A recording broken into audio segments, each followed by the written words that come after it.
عقل حقیقی وہی ہے جو اپنے خالق سے فیضیاب ہو۔ جو عقل عطا کے اثر سے پیدا ہو وہ عقل ہی نہیں ہے۔ کسی نے پوچھا کیسے پتہ چلے گا کہ ہماری نماز قبول ہوئی ہے کہ نہیں؟ فرمایا گیا کہ جب اگلی نماز کی توفیق مل جائے تو سمجھ جانا پچھلی نماز قبول ہو گئی ہے۔ بری صحبت زہر سے بھی زیادہ قاتل ہے، اس سے ہمیشہ بچو۔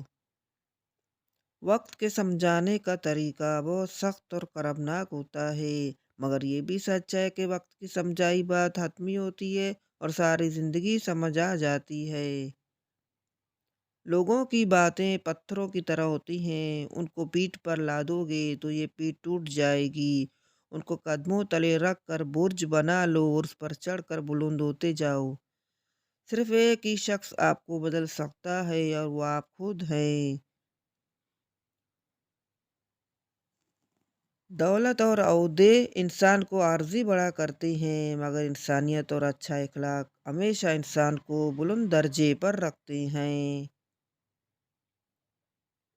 مت سوچو کہ وقت نہیں ملا، بلکہ یہ سوچو کہ ایسی کون سی خطا ہوئی کہ اللہ نے اپنے سامنے کھڑا کرنا پسند نہیں کیا۔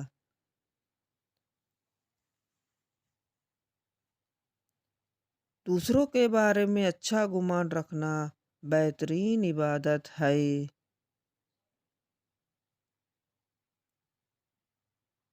ہر چیز بن مانگے مل سکتی ہے، مگر ہدایت بن مانگے نہیں ملتی، لہٰذا ہدایت یافتہ ہونے کی دعا کیا کریں۔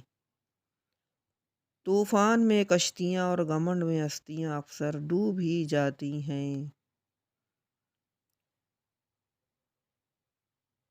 خاموش رہو، صرف خدا ہی تمہارے دل کا بوجھ ہلکا کر سکتا ہے۔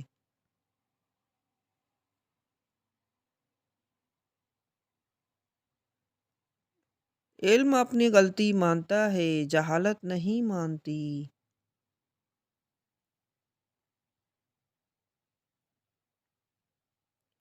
مشورہ عقل اور سمجھ عطا کرتا ہے، عقلیں عقلوں کی مدد کرتی ہیں۔ پیغمبر صلی اللہ علیہ وسلم نے فرمایا کہ مشورہ کر لیا کرو۔ جب تک دل ٹوٹے گا نہیں، دل میں روشنی کیسے داخل ہوگی؟ جب انسان کی آنکھوں سے ندامت کے آنسو بہتے ہیں تو اس پر رب کی رحمت برستی ہے۔